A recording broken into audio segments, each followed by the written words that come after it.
Busy summer ahead? With Factor, you can skip the grocery store trip and the chopping, prepping, and cleaning up too. And eat fresh, never frozen meals in just 2 minutes. Get 50% off your first box with code JTrain50 at factormeals.com/JTrain50.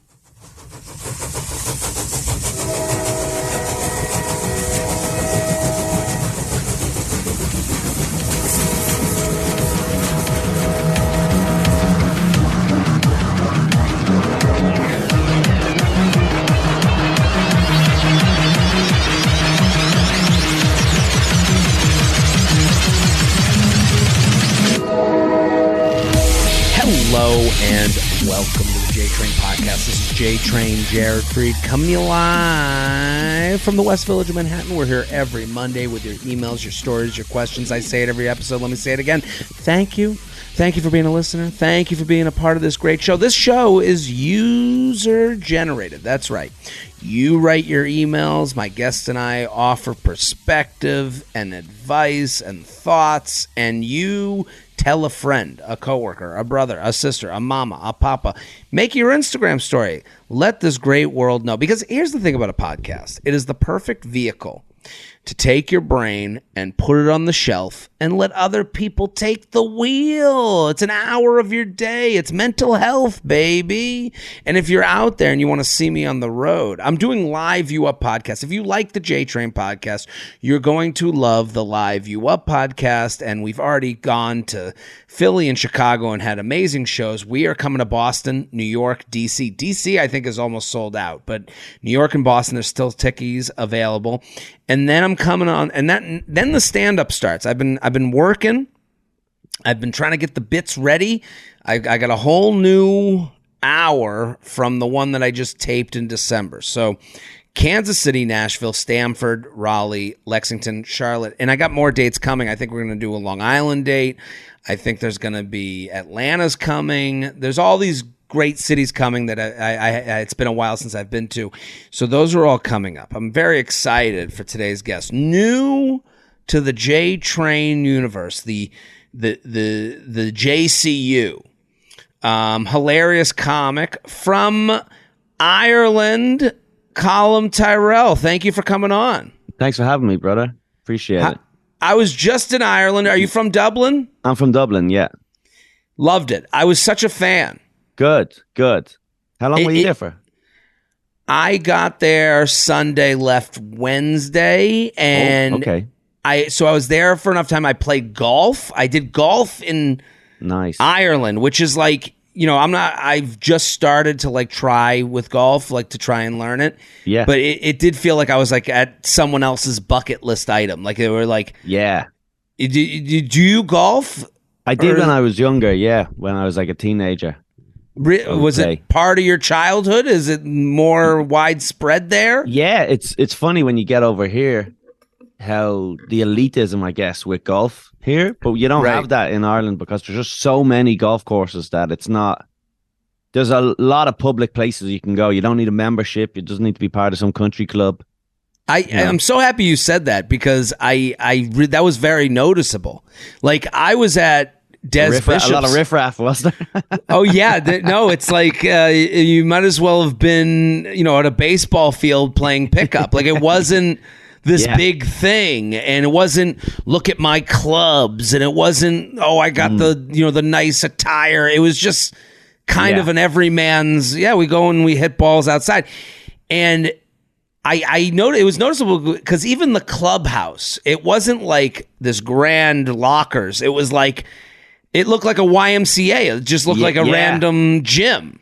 Yeah, the entire country's just fields, so it makes sense to just turn it into golf courses. I'm sure there is like some of course places, but a lot of just general people play golf, just average anyone's. The other noticeable part about Dublin to me was like everyone felt like they know each other. It felt like Boston to me. I'm from outside of Boston. It felt very much like I was in Boston and Ireland. It just had this like connection. I know there's a lot of Irish Catholic people from where I'm from, but it did have this thing of like everyone kind of knew each other. Yeah. Ireland's very close like that. Dublin is a little less. If you get outside of Dublin, everyone knows each other because Dublin's still a city. There's 1 million plus people living there. And they're very inquisitive. Everyone there wanted to know everything about me. Like they just want, and they want to know why are you here? Yes. Yeah. Well, usually what you get is the spiel of like, oh, I'm going to find my ancestors, my roots. And then they'll give you a name. They'll give you a name like, oh, I'm from, my name is Donnelly. And then we sell them like fake family crests and things really? like that. I don't think any of that is real at all. I don't think there's much So merit. someone comes from America, they're like, I just came to find where my grandparents, great-grandparents are from. And you're like, here's a crest. Oh, my God, I know you. And you just fake it. It's just AI generated. And then they just go, this is an old ancient crest. Yeah. And your family means warrior in Irish or whatever. But, yeah, you just give them some cool backstory. What now, when you move to America, are people at home like, what the fuck are you doing? No. Well, maybe. No. Irish people naturally have a thing within our soul to just get as far away from that country as possible. Like really? There's more Irish people not living in Ireland than in the country. So there's something within that, something in the bloodstream or the water that makes us just pack up and leave and never return. But we talk nice about it. We go, oh, the homeland. But as soon as we can afford a flight, we're gone and never coming back. That's an interesting thing. I mean, like, you know, is it an entrepreneurial spirit? What is it, you think? I don't know. The country was always just so bad. Like, it was always just poor. There was never much going on. But right now it's having this like really big resurgence, I think. The way basically when I went there, they're like all these tech companies are moving here. Yeah. We've improved the river. Like the river's like a kind of like it's an up and coming area. And then the river, whatever that fucking was. And then everyone, was it? Yeah. Yeah, the Liffey. And then everyone was just like, anyone I spoke to that I was going to Dublin, you guys have this great, I think you're in a good spot with Dublin because everyone you go, oh, I'm going to Dublin.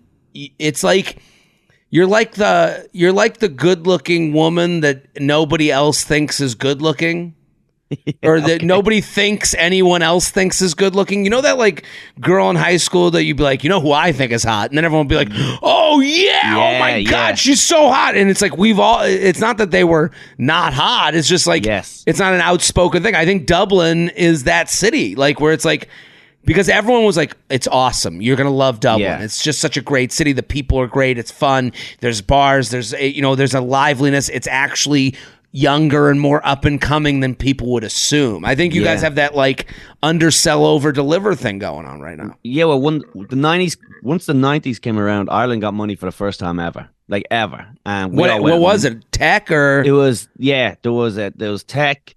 There was a thing called the Celtic Tiger. We lowered our tax rate, so all these companies came over, and then we made it. We started a bunch of tech programs in college, so I was one of the leading producers, and then of young tech students. So Ireland blew up that way, and then we made a bunch of money. We were investing all over the world, just in the property market and all that stuff. But for the 90s through the early 2000s, it was the first time anyone ever had money, and we just went nuts. Even the lowest plumber was earning like $100K a year. Everyone was going on vacations, building extensions, driving BMWs. Like a guy would show up to fix your toilet, and he'd have like a BMW. I had no idea. Yeah, and then every night, 7 nights a week, Ireland was just packed. Every pub and in the city was packed like spring break. And I think everyone was doing coke. I was a little bit too young to even know, but we went nuts. We were like someone who won the lotto and then just put like a gold fence around your tiny little council estate. I love it. It's so interesting to me. It's like, we get so caught up in this country, like, with politics. Politics right now gets so caught up in the emotional state. Like, that sounds like the country was like, hey, we're a business. We got to do some shit here. We got to start investing in places that when you start to like travel the world, you realize these countries are trying to lure businesses to them. Yeah. They're trying to like do things. And Ireland was kind of just like it's all on display for you. Like there's just these beautiful buildings, and you can see like a lot of people from other countries are going there. I enjoyed it. I was a huge fan. Yeah. I love the pub culture. The baby Guinness shot is a delicious shot. Yeah, you never had that before? I never had that before. Basically, it's like a Irish car bomb that's like made for you already without all the mess of an Irish car bomb. It's just Kahlua and Bailey's, I think. Yeah, but it looks like a Guinness. But listen, your tape.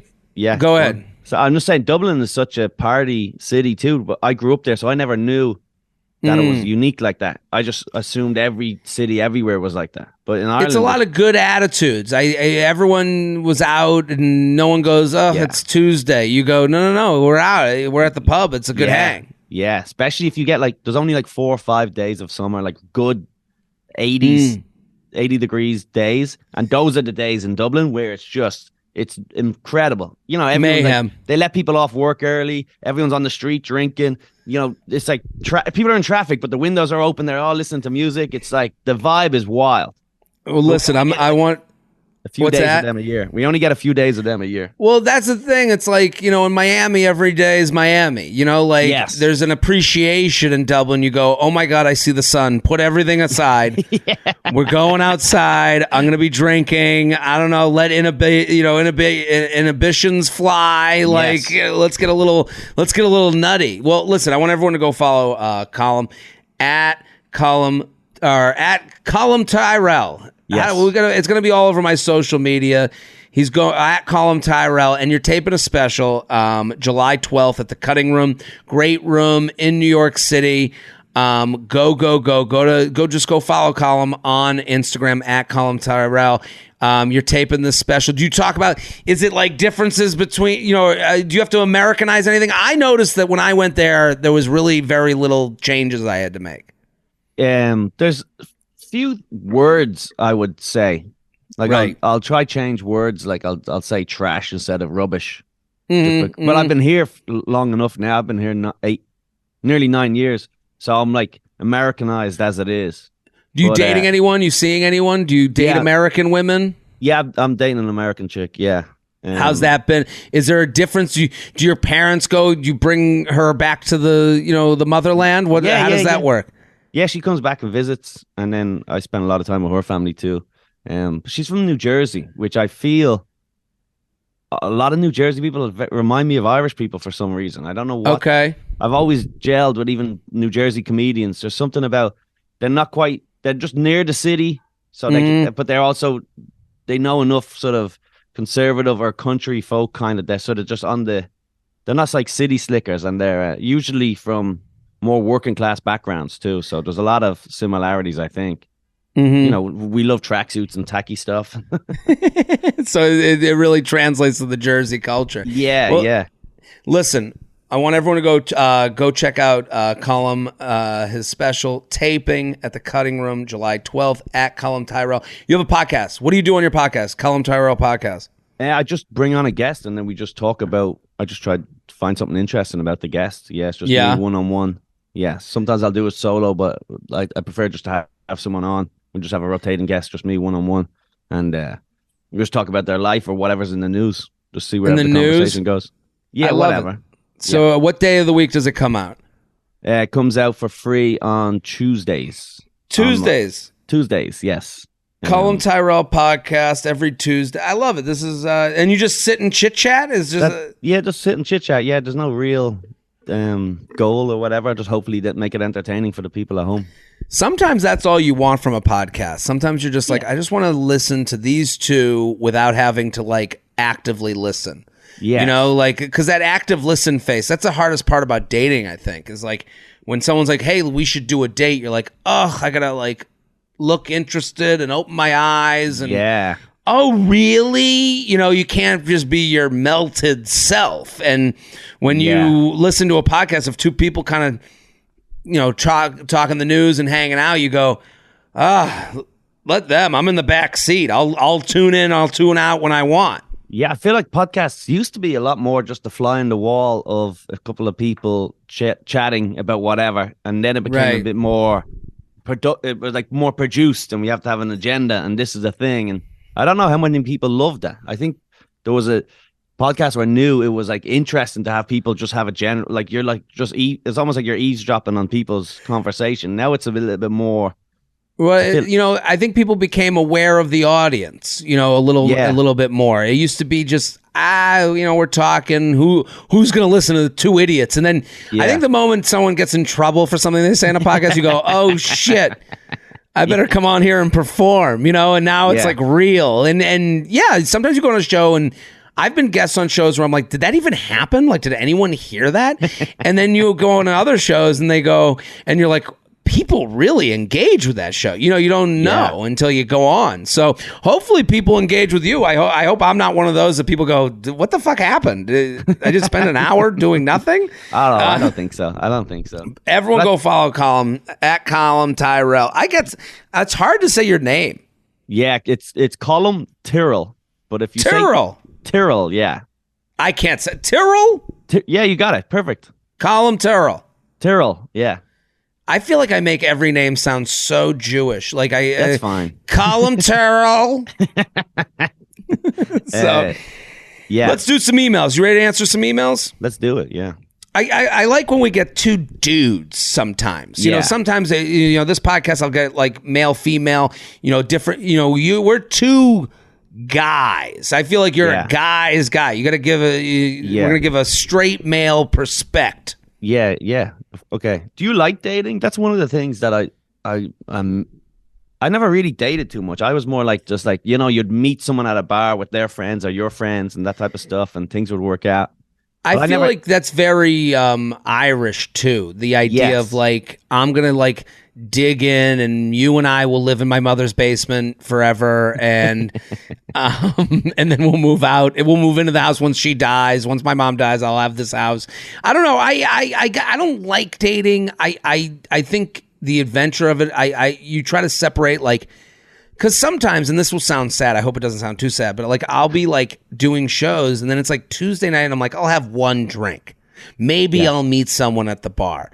And then you go to the bar and you're like, no one's out here. What am I talking about? Like no one, it's Tuesday. Go to bed. You don't even want to be here. You're just on your own, hoping that someone stumbles across your path. Right. And I'm just looking at my phone and I'm like, I don't even want to get off my phone right now. Like again, back to the act of listening. It's like, I don't want to talk to anyone at that bar, So there's this weird thing of like, I think singledom is like, it's this weird thing of like, I like that there's adventure afoot, but it's this thing of like anything could happen, but usually nothing happens. Yes. And that's the frustrating part is like I used to say this all the time and it was kind of a younger perspective, but I would say if you're in a relationship, I would pity you on a Saturday night, but I would envy you on a Sunday morning. Yeah, that makes sense. Yes. So it would be like that Saturday night, anything can happen. You might meet a woman, you might, make out, and then nothing happens, and you wake up hungover, and you're like, oh, I just wish this body pillow would breathe, while I hug it. I would hate when I'd be single and you go out on a Saturday night, and before you leave, you go, oh, better clean my room just in case. You make the bed or whatever, and then you come home alone going, what a waste of my time. Right. Clean this fucking room for me. Let's go to the emails because I think we're going to have some fun. We got some great emails. The emails, people, keep sending them in. JTrainPodcast@gmail.com. That's JTrainPodcast@gmail.com. We love specificity. Waiting for someone who needs time. Okay. Jared, longtime listener, first time emailer. I'm struggling with probably a common situation, but would appreciate your input. A couple months ago, a girl I went to high school with reached out to me on Instagram asking how I was doing. We didn't really talk in high school. We shot the shit for a while, then eventually agreed to meet up for drinks to catch up. However, she prefaced that she was going into this as friends only, since she just broke up with her 7-year-long boyfriend 2 months prior to reaching out to me. I agreed and we went out. Since then, we have hung out 2 additional times, very date-like, only one-on-one, and text every single day. After all of this, I admittedly started developing feelings for her. I was struggling with how to tell her this, but she beat me to it. Shortly after our last hangout, she confessed all her feelings to me, stating that that she's super into me, wants this to turn into something, yada, yada, yada. However, she mentioned that she is not ready to jump into anything and feels like if we talk and hang out as much as we do, she will be even more into me. She wants to pick this back up further down the road when she's in a better place. She wants to remain friends and only hang out in group settings in the meantime. I admitted how much I was into her as well and was very understanding of her needing time, so I agreed. She acknowledged that it was kind of shitty of her to dump all this information on me, only to turn around and say she can't do anything about it right now and needs to work on herself. However, I am now struggling with this situation. Part of me wants to respect her request and give her time, but another part of me wants me to tell her we should give it a shot if we like each other as much as we say we do. I'm not sure I can wait 6+ months, especially without the guarantee we will end up dating. I really like this girl. Another cynical part of me feels like she might be making this all up because she sensed I was into her and wanted to take a step back from our friendship while letting me down easy. Would appreciate any and all of your advice. What do you think, Colum? Oof, there's a lot, right? Right. I don't think the very last bit, the cynical part, I don't think that's the case. That she just made that up. It is interesting. The cynical part, let's start with that. It is interesting that when we are dating, we consider ourselves idiots and the other person a master manipulator of the highest order. Yeah. They knew. Do you know what I mean? Doing. They knew. Like they knew. And male, female, whatever background you are, we all do this. We go, and people even do that to you when you end things. They'll go, "Oh, I guess you were just dating me to try and get in my pants." And it's like, yeah, for 8 months. My grand plan was, I was dating you in the same way you were dating me, and both of us are humans within 10% of each other's intellect and abilities. We're not that different from each other. It's kind of the depressing part of life, is finding out everyone's just kind of very much in the center of the bell curve, more or less. So the idea that she was like, oh, I see that he likes me. So no, she has feelings. She has problems too, Yeah. Yeah. So it seemed a bit elaborate for her to be just coming up with all this stuff to let him down gently. Right. What do you think otherwise? Well, it seems pretty good. They both said what they were thinking. And it does make sense. Logically, if he was he wouldn't want to be with someone who's just out of a 7-year relationship. Surely that's not the... I think that's what she's kind of pressing against. She's afraid. She's like, oh my God, I'm 2 months out. Now I'm going to get back into a relationship. That's everyone. You get out of a relationship, you go, I need this time. And it's like, it's hard because you go, oh, what time do you need? You like this person. Let's try it out. But then you just getting through a breakup. I'll speak from my own perspective. Like when you get through a breakup, you go, I never want to do a breakup again.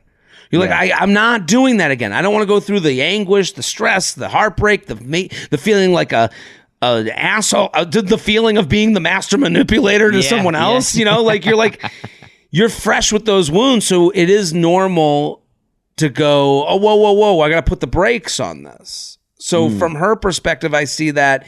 I also see it from his, like, hey, you were just in a relationship. Are you just a relationship jumper? Yeah. Am I even special? Yeah, that's another issue. Like, when did she get into that relationship? Is she just one of these people that jumps from relationship to relationship constantly? Right. I don't think on paper you want to be with someone who just got out of a 7-year relationship. You want to at least give them time to figure stuff out, I think.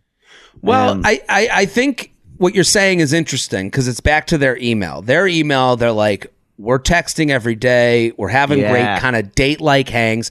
To me, you've done the audition process. The audition's over. Okay? Yeah. You know what you got. You know what this is. You know how I make you feel. When she says, and this is the big problem, she wants to remain friends and only hang out in group settings in the meantime. That will not make you feel or look good in that scenario. Yeah. And what I mean by look good is like, you're going to become you're going to be annoying. You're going to suck. Like, you ever been in that situation where you're like, oh, okay, so I guess we're just friends, but I actually like you. And now it's like, now it feels like you're on auditions even when the auditions are over. Like you're not acting like your true self. So you're going to end up being this different version of yourself at these group hangouts when that's not who, you're going to be still in, I got to impress you. You're going to start pressing more and you're going to not like, it's not going to look great. The only thing he doesn't have to put his life on hold. I know he likes her, but if she says, "Give me 6 months," he can still be like he was saying. I don't want to wait, but he can still just have that on the back burner, right? Can't he just go around and date other women? It's easier said than done. Like I agree with you. I think but that's the only answer. Is like, hey, I appreciate what you said. Yeah, you need to taste. She needs to taste life without you and see if she can handle that. Because this half version, she wants to be half pregnant, and that's not going to work for you. That doesn't work for any of this. So she wants to be able to have you and know she can't lose you. So she's going to have you in friend settings and in group settings, get to watch you, know that you're not hanging out with anyone else, know that you're still there, someone who likes her, while also getting to date and feel her own thing out. I think there needs to be separation. We have to, we have to see if you can take a life without me. Yeah. And just like you said, you go out, you date, but also you have my number. When you're ready to date, we'll see where I'm at. I think the idea of we have to make ourselves like what is it called? When a product is there's not a lot of it. Not unavailable. Scarce. Yes, scarce. Scarce. You have to make yourself, there's a reason oil is worth money. It's a scarce resource. You have to make yourself oil. You can't just be, plentiful. Yeah. And it's like, if you make yourself scarce, what you do is they go, okay, well, if you find other oil, good for you. Yeah, but sure. You know where to find the good stuff. Mm-hmm. And then it kind of makes, and listen, they might go, oh, I was just getting a connection from anybody. I was lonely. I was out of a relationship. I needed this friendship that I formed with this guy. And now I can kind of, that was just me filling a hole. And it wasn't just, a real true connection. That's what everyone's trying to figure out here. Yeah. And don't you think? That's what I would sound like if I was, probably sounds like that is what she's doing. If I was to guess. If I was to guess, that's like, texting every day, all that type of stuff. Because now suddenly she has no one to talk to. Right. And then that feels good if you're getting someone talking to you, but you could just be their rebound. That's the fear on both sides. This is the we're dancing around this point, but is it me or is it the loneliness? Yeah. And that sounds horrible. It's like horrible, but that's a t-shirt. That's a good t-shirt, good hat. Is it me or is it the good line in a song? Yeah. Yeah. Right? Wouldn't that be a great 80s hair metal song? Is it me or is it the loneliness? And that's what you do. You go, okay, because his fears are valid too. Hey, I'm sitting here. You're 2 months out of a 7-year relationship. I'm worried that it's not me and it's the loneliness that is the reason you're kind of holding on to me. You need to go out into that. I'm going to end it here for that reason. If you can come back to me and say it's me, then we're going to explore this. But until I can get and it's me, then I have to disappear from your life a little bit. We can't do the group hangs. We can't do the friendship thing. Yeah. Yeah, it's weird then to be doing the friendship thing, and then you're worried, like, am I being a friend? Like, let's say you want to get a round of drinks in, and then you're like, oh, does she don't think that I'm buying her a drink because I like her? Right, and she's also not going without you. She's getting all the things from you still, the looks, the attention, the texting. The texting's the big thing, because sometimes we text with people for years and years and years and never see them, and they're just kind of a crutch for us emotionally. This episode is brought to you by BetterHelp. It's hard to find the time to focus on yourself when you prioritize everyone else and their wants. BetterHelp's online therapy gives you a safe place to share your feelings, work through problems, and take time to focus on your own needs. I always say the same thing with BetterHelp. I just think if you've never gotten into therapy, great toe into the water. Great way to do it in the comfort of your own home, on your own couch, in your comfy cozies. And then if you're kind of out of the therapy game and thinking about getting back in, what a great way to wade your back into the waters. I just think this is better than, hey, do you know someone? You have to go talk to friends. You got to go to a waiting room. It's all online. They have a directory, a great website to work through. So BetterHelp is completely online, as I just mentioned. You can do therapy when and where works for you. That's such an important part of this, being comfortable. Just take a quick survey about your preferences, and BetterHelp will match you with a licensed therapist. If your first therapist isn't a perfect fit, you can easily switch at any time at no extra cost. Just think of how much better that is than kind of the old way, so to speak. Just the ability to go, not the match, and then right away they're going to find you a new one.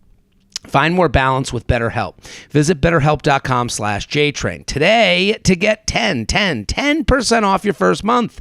That's BetterHelp, HELP.com/JTrain, BetterHelp.com/JTrain. JTrain podcast at gmail.com, JTrain podcast at gmail.com. Here with Colum, Tyrrell. Tyrrell. Colum Tyrrell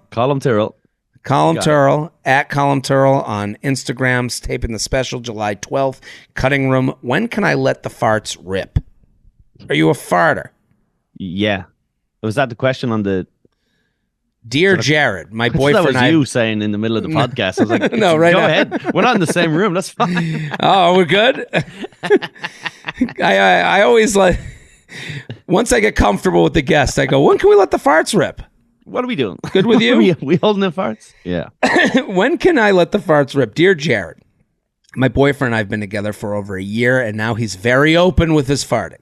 I don't care at all. I have older brothers. After he farts, he will make a funny comment or says sorry. But my dilemma is I am still holding them in or trying to keep them silent. How can I let them out in a ladylike way so my boyfriend isn't completely turned off by me? Is there an acceptable level of frequency to this? The gassy girlfriend. Colum, what do you think? How long have you been with your lady? A few years now. Is she farting openly with you? She does, yeah, but she's not much of a... I don't think she's much of a gassy person, which is lucky. Right. Because I'm farting all the time. You're a big farter. But it takes a while. You got to take a while. You can't just...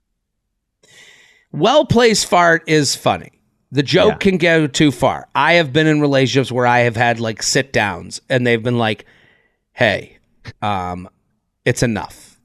Too many farts. I'm turned off. Yeah. You've gone beyond the point of farting that I can handle as a partner where I can still find you sexually attractive. And I had to take that. It hurts to hear. They sat you down. Right. They sat me down. And it's like any joke. Jokes run their course, and then they're not funny anymore. And then they'll become funny again. You have to get through the not funny to become funny again. Or you need, there's just a... there's a life cycle to all of these things, and farts are kind of in that world for me. I would be like, there's a weird thing with women and farts for me. Like if I'm dating them, one, it's a huge surprise from their side. So it's gonna, joke wise, you're gonna get me. Like I'm gonna think it's funny if it's well placed and you did it. Yeah. I'm also strangely going to be a bit turned on. The confidence that it takes to just like if you really rip it, that would be like, whoa. It's like that old Sam Adams commercial. I'll have a Sam Adams, and then the boss goes, "Oh, look at Johnson." Like I would do if you really farted. Yeah, I would be like, "Who is this chick? She's crazy. This is amazing. This is hilarious." It's a bold move for sure. If you soften it, and I just smell like garbage dump, I'll be like, what was that? Like that's almost more like I like the open is like, whoa, this chick is hilarious. Like this is funny. She's hot. I don't know why I'm turned on. The one that seeps out and it's like this like bashful, that was me. I don't know. That almost turns me off more. What do you think? But I mean, listen, you should be farting. I think you got to let them fly, sister. I'm not saying you shouldn't. I think in a dream world, there would be like both people would hold themselves together in a more like let's hide our flaws a bit more. But the idea of watching a movie with your girlfriend or whatever on the couch, and you're just holding in farts for the whole night, and you got the shooting pain through your stomach, that's crazy. And you don't want someone with you feeling like that either, right? No, not at all. I think, again, yeah, environment matters. I think that's a big thing. If you did it on a nice dinner date, I'd be like, I think that's like, how polite are you? I think this goes male, female. I don't think this is a female thing. Like, I think this is more like, one time I farted in a tub and it was like not taken well. It like ruined the night.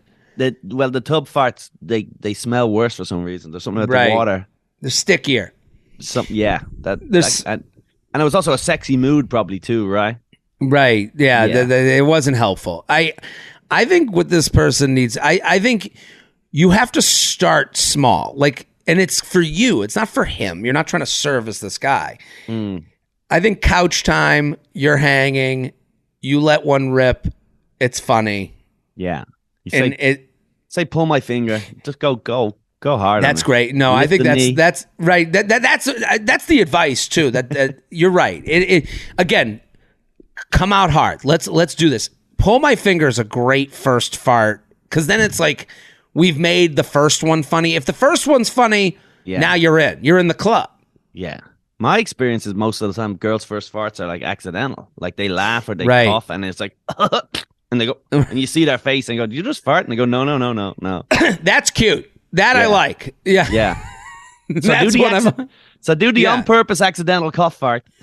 Right. On purpose accidental cough fart. Also a great t-shirt. Also a great nursery rhyme. Yes. On purpose accidental cough fart. That's how you keep the dude. Like something like that. Yeah. Or you go pull my finger. It's on purpose accidental cough fart or pull my finger. He's like, what? And then you let it fucking rip. You play a big horn. Yeah. But I know couples who are like married and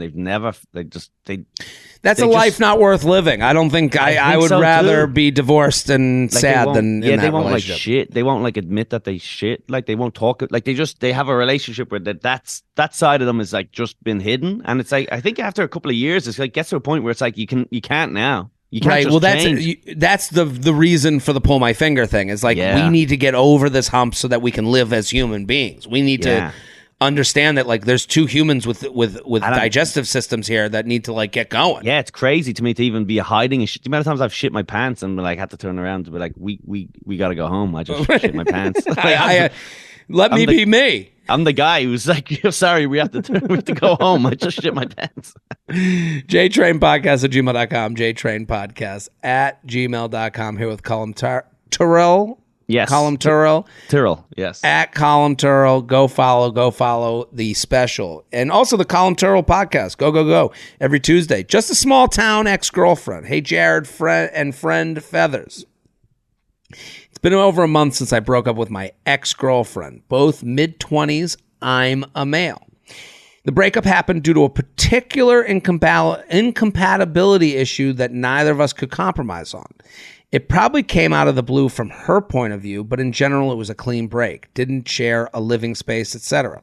Apart from that, we had a great relationship. She was a best friend and great partner. Even though I'm the one that did the breakup, I'm still upset and bummed out. And not going to lie, it's been lonely. On to the issue. We live in a small city where it's easy to run into someone, and our friend group is intertwined. I only have 2 solid friends in the city. I'm a transplant, and one of them is dating a girl who is also very close, good friends with my ex. We all used to hang out and go out together as a group. Since the breakup, I've taken a step back from going out with my friends out of fear and anxiety that I will see my ex. Except for getting dinner or playing video games, I haven't really gone out with them. Today in particular, my friend are going to a show at a bar. My friend invited me, but lets me know that my ex also plans on going, and I'm pretty much like, nope, I'm okay, I'll pass. which is a bummer since I do want to go out and attempt to socialize, but I'm feeling so anxious and nervous about seeing my ex. My friend told me that she feels the same way as well, but that was a few weeks ago, so who knows? Do you have any tips on dealing with intertwined friend groups and exes? Part of me feels upset that my ex gets to go out with my friend group and I'm at home, which I know is silly to be upset about. At the same time, it's not like I'm banished from going places where my ex would be. It doesn't help that I'm having serious FOMO and feel like I don't have anyone to at least talk to about this. My family lives on the other side of the country, which adds to the isolation, LOL. Sorry for the long message. Any words of wisdom will help. Have a good one. Well, I think this is an amazing... Let me just start. Yeah. It's a great email. Well written, very vulnerable. You know, the idea of loneliness. They're in their mid-20s. They ended the relationship with someone they really liked. There was one issue of incompatibility that no one could compromise on, and then he says it was a surprise to her. So this feels like the most male breakup ever, to be like, I have this thing that we're incompatible on.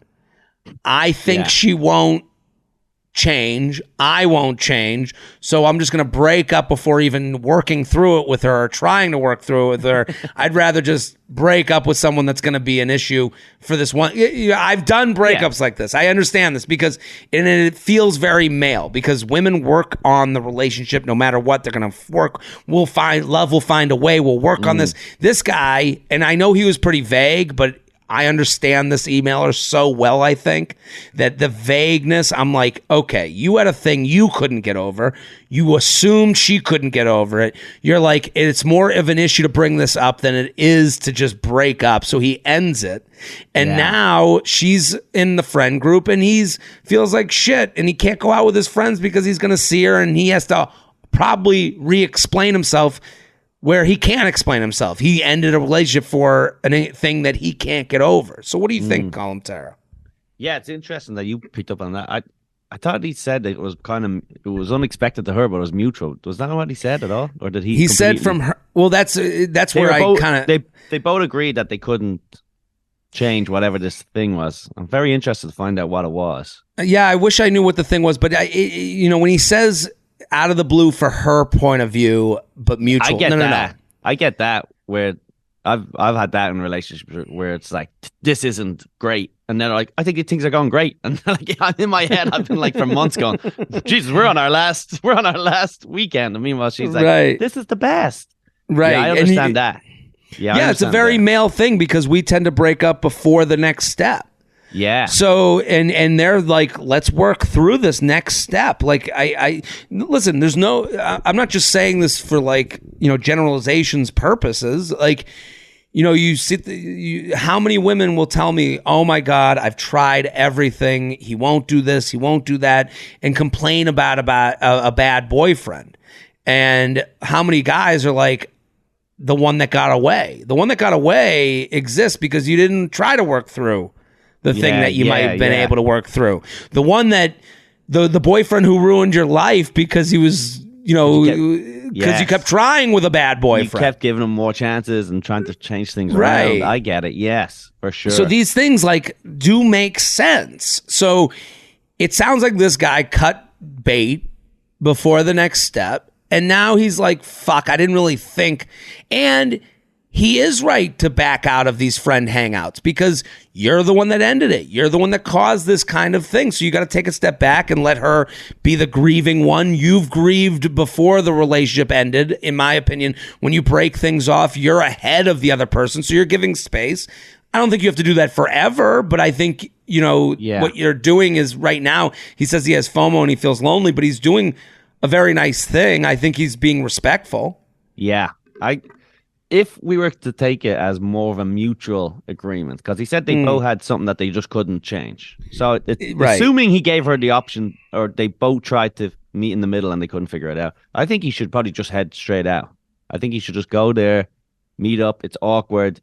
But it's like ripping off a Band-Aid. You just do it. Well, let it happen.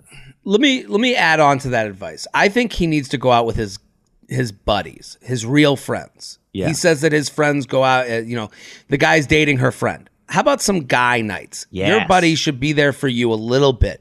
You're going through a breakup as well. The problem with what we do to ourselves when you end a relationship, you think no one should be there for you. You're the one that's doing well. No, you're not doing well. Your friend who's dating her friend, say to him, hey, I need a night where it's just us. Listen, you're in a small town. You might run into her. Running into her is different than going to the show that you know she's going to be at. So you go out with your buddy and have a night. Go get dinner. Do something that women generally do. Go get dinner with your guy friend. Yeah, go get dinner. When you say go get dinner, what the? Yeah, do some women stuff. It's foreign to us to go get dinner with a guy, but it is foreign to us. You're right. Like dinner with a dude. I don't know about that. Listen, just go for some beers. I don't know why you have to go do dinner. I don't know why you're suggesting a spa day. Shared apps. Yeah, get a spa day. Do each other's hair. You know, I am just saying he needs to kind of make a plan with the friends that you know are yours. You don't have to go to the double date and see your ex-girlfriend, but like you don't have to live in this, this self-imposed seclusion on Elba. You're not, you're not Napoleon, He's so young. He's in his like mid-20s. Join a softball league or something. I don't know. Get out there. You don't need to just be sitting there waiting for the only other two people in the whole city. Right. And the hard part is across the country is the rest of his family. I would also, let's take a trip. Let's go hang out with my family. Go home for a weekend. Get some like, there's love that comes from family and friends where the people you don't feel like you ever owe anything to. And you get to see what it feels like to those real friendships, those real people in your life. And you got to because right now you're dealing, when you're at the end of a relationship, you're like, is this real? I liked her, but I'm not sure. I didn't like her enough to keep going forward. Go to those people that you enjoy. Yeah. Yeah. Go back to your high school. Who knows? Maybe you'll bump into a crush. Get that rebound one night stand that might help you. I don't know. That you're someone from your graduating classes just hanging out at the track at your high school. I'd be like, this is the way I just imagine all small town American places. They're like, well, it's the city slicker back from Boise. Right. I don't know what kind of losers hanging out at the high school. JTrain podcast at gmail.com. JTrain podcast at gmail.com. Here with Colum Tyrrell. Go follow the Colum Tyrrell podcast every Tuesday. He keeps bringing up college girls. Okay. Dear Jared and Co., I have been on 3 dates with a guy who has seemed so my type and so perfect for me. Until a few things he said more than once gave me some pause. I don't know how to interpret what he says and whether I'm being too sensitive and should brush it off as unaware guy moments or take what he says as red flags. Okay, we're two men. We are here to tell you whether these are unaware guy moments. I feel like we've already picked sides, have we? I mean, I think he's... Okay, so here are here's what she noticed. Ready? Okay. We're walking through a beautiful path. He mentions within the span of 20 minutes, within 20 minutes, one, how he works at a girls' university and how difficult it is for him as a guy. Okay, so we're walking through a path. He mentions within the span of 20 minutes. This is a short amount of time. Yeah. One, how he works at a girls' university and how difficult it is for him as a guy in his 30s with all that testosterone. He said he has to kind of duck his way through what he's made out to be a gauntlet of hot young college girls. And it's hard for him, but he doesn't want to get the old creeper, yet he's totally a horny man. That is a bizarre thing to say. Why would he say that? And it's hard for him, but he doesn't want to be the old creeper, yet he's totally a horny man. He's like, saying that ever is weird. Yeah. You're sending a message. He's telling her, he's like, look, I'm a nice guy. There's a lot of hot young tail and it's difficult for me, but I'm a nice guy. I'm not like all these other creeps. Oh, this cross to bear. Oh. I don't know how I live. It's just... Yeah. Yeah, in a world with real problems, and listen, I'm not here to judge someone's issues, but to bring this up as an actual issue in your life, like, is crazy. And was this the very first date? They're on a walk and he brought this up and he's like, hey, it's a little bit about me. I find it, I'm very horny all day. Can't act on it. Hold on. She's not even done yet. There's 4 bullet points of things he did in this 20-minute and walk. He's in his 30s. What's he doing at this? Is he a professor? Is he janitor, Goodwill Hunting? What's going on? Here's the most bothersome part of this statement is, listen, it's all bothersome, but the college girls thing, he's in his 30s. That's weird and bizarre. But here's the issue is when he goes, with all that testosterone, he is making... That was it. What a douche. That's the problem. That's the douchiest part, because he's taking a douchebag statement and he's making it scientific. So it's like he's trying to say, which it's bullshit, but he's trying to make his opinion factual. So when he says all this testosterone, it's to ward you away. It's beyond my control. I got this testosterone running through my veins. I lift, bro. I lift. Right. So now I look like an old creeper on these. No, creeper. It's stupid. Okay, here's number 2. How white men are biologically attracted to Asian women from other cultures deemed as submissive. Just facts, he says. Bizarre.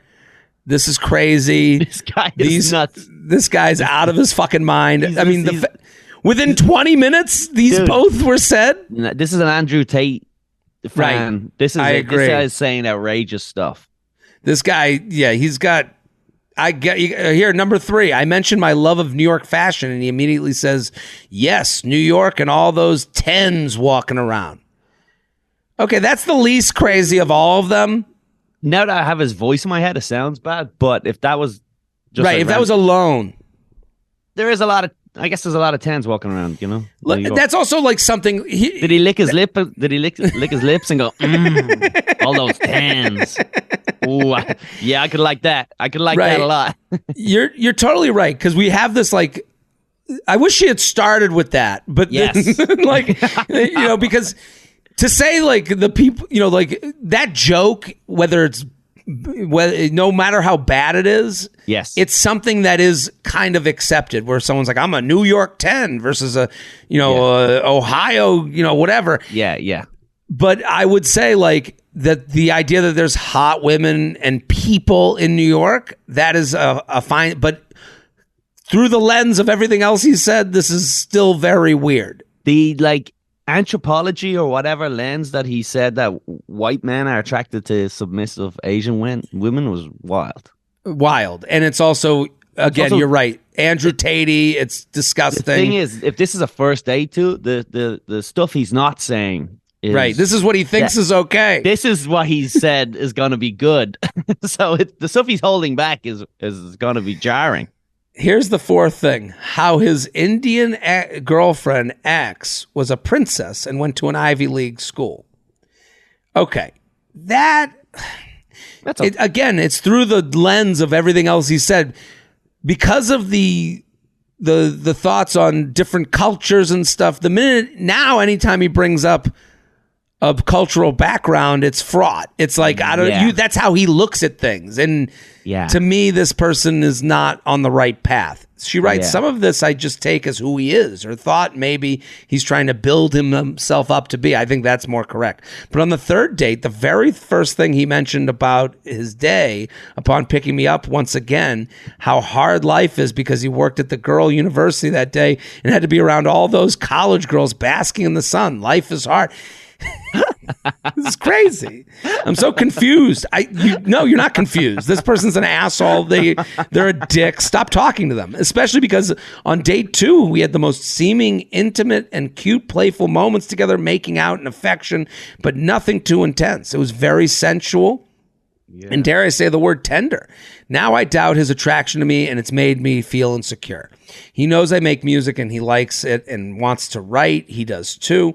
I wonder if he's attracted to me at this point, an old lady in her 30s, or if there's a conflict in himself and wants to be professionally involved only. He told me day after day 3 that he had a wonderful time with me. There's something special about me, and he liked hearing more about me. I'm feeling daft and clueless. All I know is how it made me feel, but I wonder what you can decode about this, whether he's serious in what he says and how to proceed and not be an idiot. What do you think, Colum? Yeah, there's a slim chance that he's sort of just a no filter idiot. Best case scenario, he's like a bit of a moron and just sort of says he's just a word vomiter. Yeah, he's just probably loads of idea thoughts, and he just sort of says it all. That's like the best case scenario. Other than that, this email feels like it's coming from a young person. Maybe they haven't dated a lot. They said they're a musician. They like to write. They're an artist. And what I would say to them, so they said they're confused. Here, you said, she wrote the most important thing. All I know is how this made me feel. Your feelings are correct. You were turned off by things he said. The problem is she's putting him against the other things he said. And it's like, who's the real person? And if you didn't walk away from the date knowing who the real person was, then you shouldn't date this person because they are putting on a mask. I don't know which one's the mask. I don't know if it's the mask of Andrew Tate and this is how I'm a tough guy and this is who I'm just trying to put on this persona to let you know that I'm a high value. Oh, she said he's in his 30s. So, but maybe she's younger. They're both she 30s. Said she's in her 30s. I'm sorry. I messed 30s. up. Yeah. Oh, then you got to get away from this guy. It's also what I can't even imagine someone married and they're 10 years married and they share everything with their wife. And then they get home from a day working out of college and go, woo, was there some smoking hot 20-year-old, some college teens. It's gross. It's disgusting. Yeah, it's crazy. You could say it to your boys and be like, look, man, I'm professional. It's crazy. No, if a guy friend of mine was like, oh, this job is so hard. There's so many college women. I'd be like, get away. Ew. I don't know. I don't understand a guy going, look, I keep it professional. Sometimes these girls, they look good. And I go, fuck, I don't like. Different story. That's like a different way to say that. That's why yeah, but the him to just be like, my job is so difficult.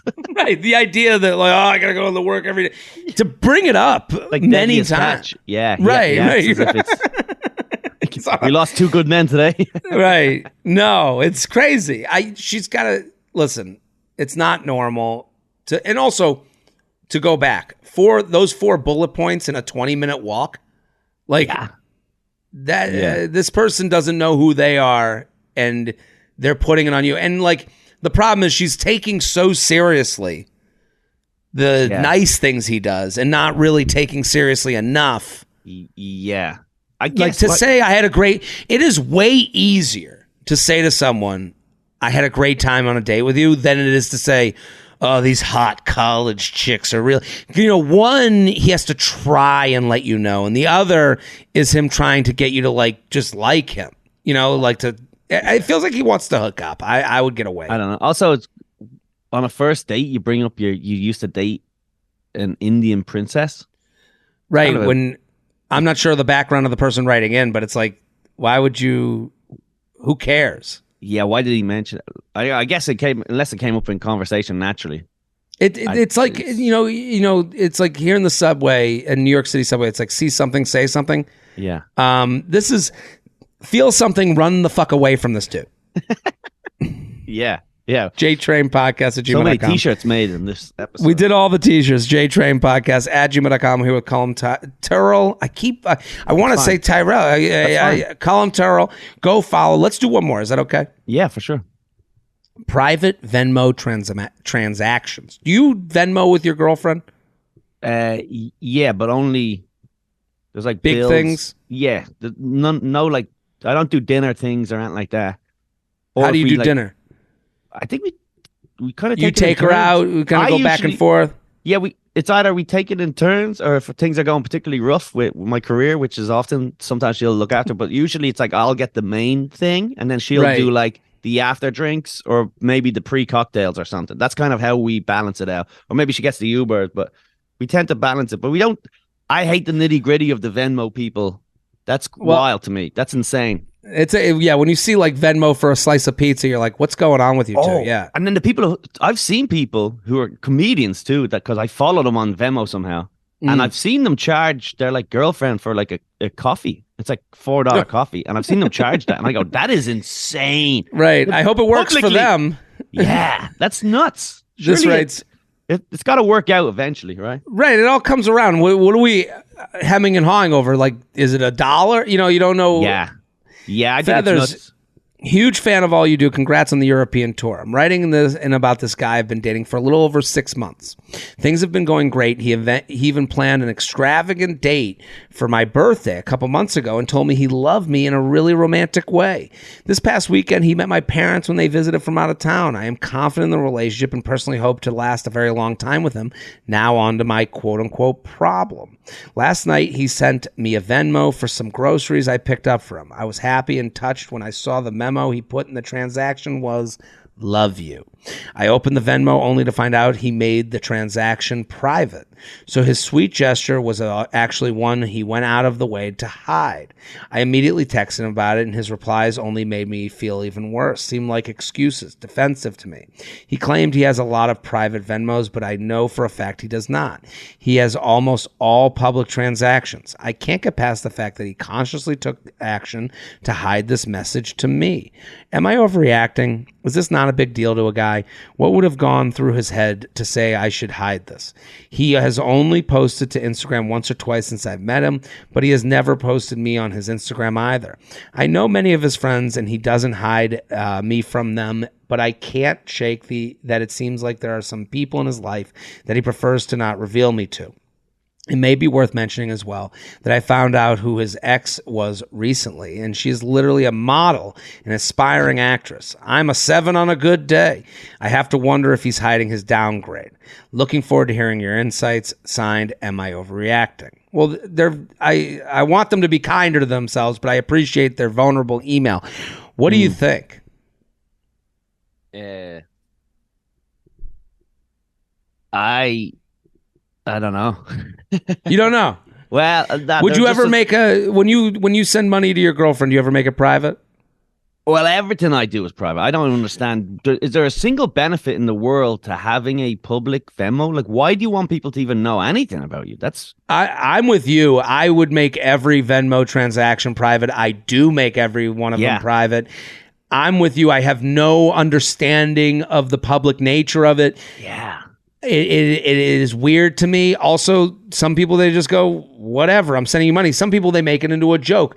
I do understand if I was looking at this in a vacuum of you got him groceries, he sent you a Venmo, love you, I would understand making that private. Now, if he makes the other ones public, I do understand why she sees that and goes, well, why would you change what you normally do for this specific one? I would say my response to her would be like, I don't know, and I love you is a private thing. And and also, here's the other thing. We're still in the dating phase. Yeah. We're still in the I love you, but I'm also, I understand relationships end, and I don't want to, put this out there. I would also say this, and this is going even further. I don't think, before I get into this, the idea of the ex-girlfriend and what she looks like doesn't matter at all. I don't think that, I think you're letting that get to you. But let me just tell you, for every beautiful woman out there, there's a boyfriend who is a little tired of having sex with their girlfriend. So, that's an old shitty saying, but in this sense, where it's like that's a saying. Yeah, for every girlfriend, there's a guy tired of fucking her. Like every beautiful, that's an old shitty saying, but there's truism to it because you go, they broke up for their own reasons. There's not the idea of like hiding the next girlfriend because she doesn't look like the last one. It doesn't speak to me at all. I've never heard of such a thing. I think when you go through a breakup, you're like, you've moved on from that. The idea of comparing looks of one to the next, I don't buy that. Have you? I think a lot of this is nearly all of this is driven just from her own insecurities with the ex. Right. Like if the ex was like a pig, she wouldn't be even considering the Venmo thing as a thing, right? Well, would she be like walking around being like, "Ooh, look at that, look at me"? Yeah. I don't think she would do that either. Like, you know, if you thought less of her, would you be, prouder of yourself? No, it doesn't go the other way. Also, she did say all his other Venmos are public, but how would she know? She wouldn't know that, so she's just assuming a lot of his stuff is public, but she doesn't actually know. Right. Is there a public "I love you" to his best friend who got him beers? Yeah. Probably not. Yeah. Or when they say something inappropriate, like they say they pay someone $10 and they say for child porn as a joke or whatever. Is he making that public? Right. Right. It's hidden. There's a lot of stuff hidden. So yeah, I think she's going down in her like the road of insecurity. I think. The only thing that you can be a little insecure about, and I understand, no, you can be insecure about whatever you want, but I would say the one thing I would say that I have done in the beginning of a new relationship is like, okay, when I make something public, what are the messages I can expect? Is it the last girl that I dated on 3 dates and I said, "Hey, I'm not ready for a relationship"? And then she comes back to me and goes, I thought you weren't ready for a relationship, and now you're in one. You go, I got to deal with that. Yeah, I wasn't ready for a relationship with you. This is the right match for me. You know what I mean? Yeah. There are that feeling. And again, this is because we break up before the next step, to go back to something we talked about earlier. Yeah. You go, guys kind of do this where they want to be, I think people do this where they're like, I don't want to have to roll back. I want to be able to be excited to go to the next step. So this is a slow churn towards a public "I love you" that will happen. I think this is more a respect thing, and this is more a let me, roll this out slowly. Yeah, I agree too. I think especially in this day and age, it's like I think a lot of women might want the big hard launch. I'm in love. This is the thing. Everyone, this is who I'm with, but. Realistically, slow. This is what's only 6 months, is it? Right. I wouldn't get too bogged down by this, and I think I also think there's something classy to a private "I love you." Like I think like there's something actually not a little gross of like, I put it on Venmo, I put it on Instagram, I put it on Twitter. I want to shout from the heavens. It's like, why does this need to be so public? Yeah. I don't know. There's something to that. JTrain straight podcast. Away, both of them need to just private their Venmos straight away. It's Let's make it all private. It's wild. Yeah, immediately stop that. Right. JTrain podcast @gmail.com. JTrain podcast @gmail.com. Colum, Tyrrell, thank you so much for coming on. This is fantastic. Appreciate it. I had a lot of fun. You're the best. Everyone go follow Colum. He's taping a special July 12th. I hope we gave some good advice, did we? I think we did. Listen, this is about perspective. I think, especially hearing from two straight men how insane that guy was on that walk, I think is a very helpful thing. And just our immediate reaction to things he was saying, like if a guy said that to me, I'd be like, get the fuck out of my face, you stupid loser. So... And again, in this world of TikTok and Instagram where everyone's trying to have their hot take, like you see these dating guys out there, and a guy like Andrew Tate gets a fucking, a microphone. You go, well, that's the dumbest thing I've ever fucking heard.